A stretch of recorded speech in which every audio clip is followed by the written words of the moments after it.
It's March in Tennessee. That means racing season. So next weekend is Test and Tune at Nashville Super Speedway. So I got to get the Miata ready, do the normal things, check the brake fluid, put the fat tires on it, Treadwear 200 ones, and I'm gonna put the stock rear roll bar, sway bar on it because it just wasn't rotating enough. And I'll talk just briefly about sway bars in this video. I should have showed you the front with the wheel off.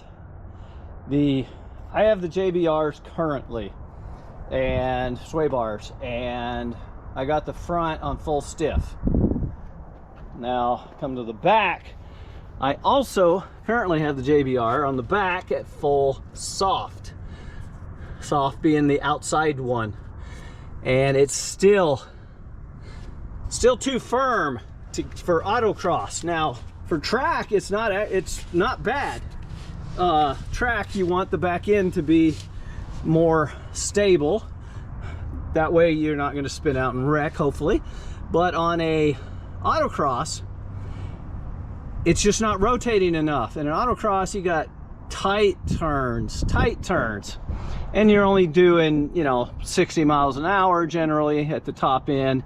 So if you spin, and it's cones on an open parking lot, so you shouldn't hurt your car when you spin. Anywho, all right, so it was, even the JBR on full soft was just too firm for autocross. And by the way, it's one of the lighter ones, so I don't think any of the rear sway bars are worth using for autocross. That is my opinion. I'm putting the stock one back on. Anywho, all right, that's a 14. Those are 12s. So let me just get that bar out. Oh, and by the way, if you're looking at doing 245s, right here, watch those and watch this. Make sure that those are out of the way. So when it comes to sway bars on a rear wheel drive car, generally speaking, you want a large, very large front bar, and you want a small rear bar. This is very general. This allows the car to rotate. If the car is rotating, if the back end is wanting to come out too much and you can't deal with it with your coilovers, or you don't have coilovers, then you do want a firmer rear sway bar. Now, this is rear wheel drive. If your car is not wanting to rotate, you want a thinner bar. Actually the Fiata, if I remember correctly, the Fiata rear bar is slightly larger than the Miata rear bar, and it's probably perfect for autocross on a Miata. I don't have one, so I'll be putting the stock one back on, and I'll be running the coilovers more firm so that that'll control that back end, and I'll be able to adjust it better, because I'm having to have this really loose, the coilovers really loose, in order to get the back end to rotate, which I don't like. It kind of, to me, defeats the purpose of the coilover. I guess it's arguable. What do you think? Is it better to have a firmer sway bar and looser coilovers, or have a thinner, more flexible sway bar and firm up your coilovers? The ones I have, these GT1s from Meister R, right there, they are double digressive, which means that on slow movements, they're very stiff. They don't allow oil to pass fast at all. And then on bumps, like your fast movements, they allow movement, quick movement. And the idea is that they're good on streets. When you hit bumps, they move more.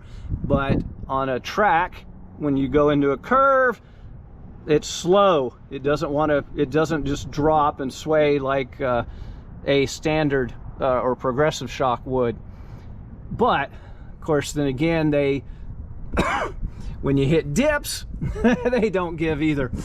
Now, I said this is for rear-wheel drive. Well, actually, if you're drag racing, little drag racing secret here, you want the back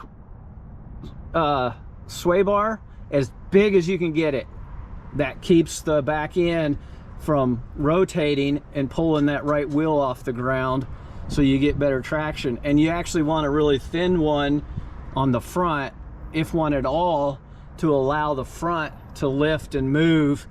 It also will help hold the back end in place. That's for drag racing though. That's the opposite of track and autocross. They don't handle well on the street set up like that. Now, front-wheel drive car is actually similar to drag racing. You want a fat sway bar on the back and not so much on the front. Now, I don't have a front-wheel drive anymore, but that helps the front-wheel drive. That helps the fat sway bar, helps that back end to rotate. It's just the opposite as the rear-wheel drive.